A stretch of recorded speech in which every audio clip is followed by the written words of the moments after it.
Hello everybody and welcome to new Android tutorial. This tutorial concerning Android local persistence.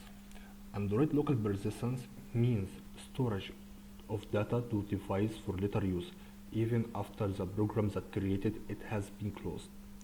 We have three options to use Android local persistence. First option is using SQLite database or ROM database. This is the most powerful option, especially for querying data. The second option is using shared preferences. This is great for simple data and is very easy to use. Probably not the best way to store complicated objects or large amounts of data.